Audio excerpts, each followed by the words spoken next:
What sort of life would you have to have so that you could bear your suffering nobly? That's a good question to ask yourself. Now, and so we had people just write for 15 minutes. If you could have what you wanted and needed, what might that look like? And there's an instruction there too, is do it badly. Because what the hell do you know? And besides, your vision's going to change as you progress through your life. And so you're not going to get it done perfectly, but that's okay. Get it down. Get a rough first draft down, right? A rough approximation of who you could be if you got your act together. Not who other people think you should be, you know? Although that might enter into it because you don't want to be completely...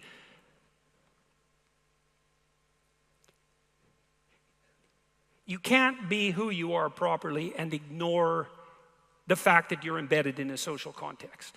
And so you have to take the fact that there are other people into account. And it doesn't mean be who your parents think you should be either, even though that's another source of information that you might want to consider. It's a deeper question. It's like, what would actually motivate you?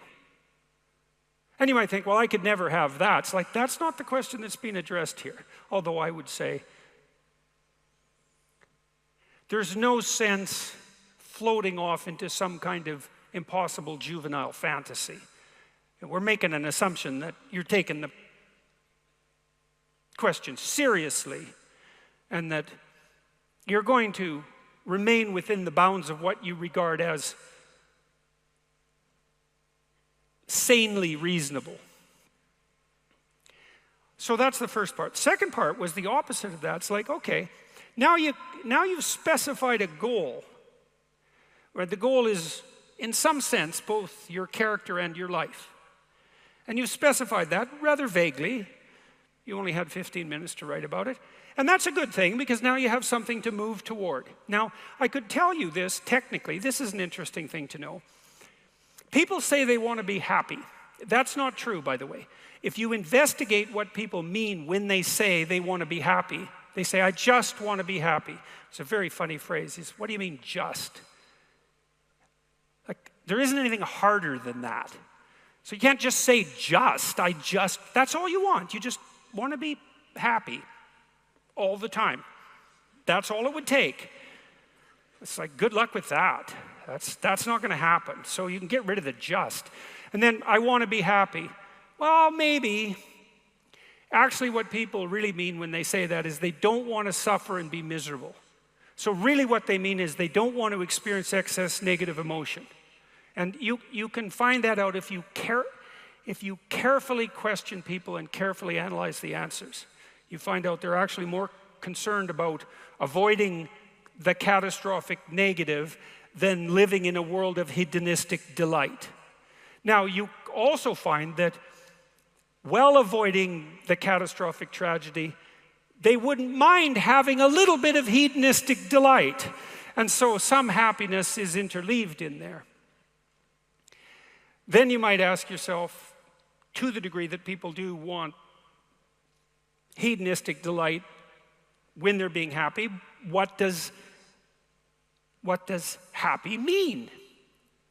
And you might think, well, happy means getting what you want. Happy is how you feel after Christmas dinner. It's like, no, that's asleep, right? That's content and asleep. Now, that's a form of contentment, but it isn't really what people mean when they say that they want to be happy. The happiness that people refer to when they talk about happiness has more to do with enthusiasm. And enthusiasm is an interesting word because it means it's entheos. It means to be inspired. Inspired is in spirit. It means to be imbued with the Spirit. Well, enthusiastic is to be imbued with the Spirit of God, interestingly enough. And we'll return to that. When do you experience the positive emotion that's associated with happiness? The answer is, not when you've attained a goal, but when you're pursuing one. So you're set up, your positive emotion is associated with movement forward. You could say that your positive emotion is the psychological equivalent of forward movement, just as your negative emotion is the psychological equivalent of freezing or retreating. And so your emotions are very tightly tied to your action. Freeze, retreat, negative. Advance towards a goal, positive. No goal, no positive emotion. Now, if you don't remember anything else from tonight, that's a good thing to remember. No goal, no positive emotion. A corollary of that as well is no goal, confusion. So no goal not only means no positive emotion, it also means confusion, and confusion means anxiety and dread. And so a life without a goal is confusing and hopeless. And that begs a question, what should the goal be? And that's partly what we're trying to establish.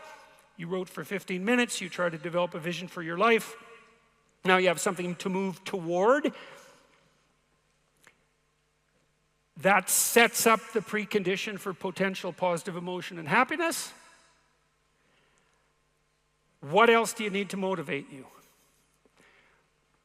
Well, how about negative emotion?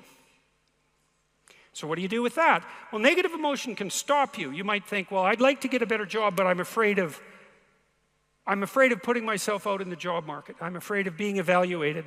I'm afraid that if I tried something more difficult, I might fail.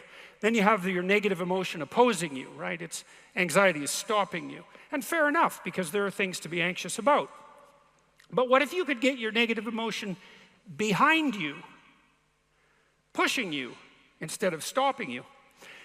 Sometimes in my clinical practice, I would have clients who hated their job. They're laboring under the thumb of a tyrant. And maybe that was partly because they'd turned themselves into slaves. But it didn't matter. They were laboring under the thumb of a tyrant. And they needed to make a move, laterally or up. They needed to make a move. And they were often afraid to. And they had their reasons. They didn't want to contemplate their resumes. They didn't want to open up their CVs. They didn't want to face the inadequacies of their past. They were afraid of being evaluated. They were afraid of being rejected. They didn't know how to negotiate. They didn't know how to conduct themselves in an interview. They were afraid of losing the security they'd already built up. They had their fears, and they were real, and those fears stopped them. But they'd come to me and say, oh my God, you know, I'm so miserable. My life is so miserable. And we'd take that apart. And one of the reasons was because they were laboring under the thumb of a tyrant. And then we'd talk that through. And they'd say, well, I'm afraid to make a change. And I'd say, well, that's okay. That's understandable. How afraid are you of not making a change? Let's make a little vision of that. You're 35, you hate your job. What's the consequence? You're not motivated. You don't want to get out of bed in the morning. You're starting to get depressed. You're getting bitter. You're getting resentful. You're getting cynical. You're amotivated at work. You're not doing a very good job. And you're starting to shrink. Now play that out for 10 years. You don't change it. You don't fix it. And what happens? Well, it's not like it's going to get better of its own accord. What's going to happen to you? Well, for sure, at minimum, what's going to happen to you is you're going to be in the same situation, but 10 years older. And if you can't get out of that situation now, what the hell makes you think you're going to get out of it in 10 years? You're 10 years older, you're 10 years more bitter, you're 10 years more cynical. Maybe by that time your marriage has collapsed because who the hell wants to live with you? You're even more of a slave than you were because you've labored another 10 years under the thumb of the tyrant and stepped backwards every time you were asked to, so you got smaller and smaller as the tyrant got bigger and bigger. It's like, think about that, and that means imagine it. Imagine that, okay? Now that's the situation. You're stuck where you are, but it's 10 years from now. And when I say think of that, I mean imagine that. It's like really play it out. It's like, you know how miserable you are now? You're afraid of making the necessary changes, but you know how miserable you are now. Just imagine how miserable you could be in 10 years. And in all likelihood, what you'll find is that you're way more afraid of that than you are of whatever's stopping you in the present. It's really useful to know what your own particular brand of hell might be. And so one of the things we do in this writing exercise is have people do the reverse. Like, okay, so imagine now, 5 years from now, you've let whatever temptations you're particularly susceptible to have the upper hand. And they've augured you into the ground. You know, one person's an alcoholic, another person's a criminal, another person's living on the street, someone else is like skirting the edges of prostitution, somebody else is narcissistic and bitter, somebody else is depressed and anxious. You know where you would fall off the edge of the earth if you fell off in whatever direction you're prone to fall off. Everyone knows that, but we avoid that. You know, that's rule 3. Do not hide things in the fog. Is that the rule? Do not hide unwanted things in the fog. Yeah, well, we often won't allow ourselves to imagine the catastrophe that we're pursuing. Let's say through inaction. That's a good thing to fix. So now you say, well, you think for 15 minutes, that's not very long, about who you could be and what you could have if you could have what you wanted, if you were who you could be. And then you think about what sort of hell you could produce for yourself if you didn't do that. And that's not a bad polarity. It's like, I'm going to get away from that and I'm going to move towards that. And then you have your negative emotion working for you and your positive emotion working for you. And that's a good gradient, and that's a great gradient emotionally, because as I said, you don't experience positive emotion except in relationship to a goal. And if you've got a nice gradient on your goal pursuit, then that's going to increase the degree to which you feel positive emotion. And positive emotion, by the way, isn't just about being happy. That's the most trivial part of it in some sense. Positive emotion allows you to focus. It's the soul of concentration. It's the essence of enthusiastic motivation. When you say, I really want to do that, that statement is predicated on the existence of positive emotion. It's the fact that the goal beckons to you that makes you say, I want to do that. And you know how much easier it is to do something you want to do than to do something you don't want to do. And that ease is actually a consequence of the activation of the system that governs positive emotion. And you might ask yourself, well, how powerful a system is that? And I would say, well, almost all of the drugs of abuse that people are most prone to abusing are abused because they activate the positive emotion system. So cocaine, methamphetamine, heroin is also a painkiller, but it has a psychomotor stimulant element. That's the technical term for the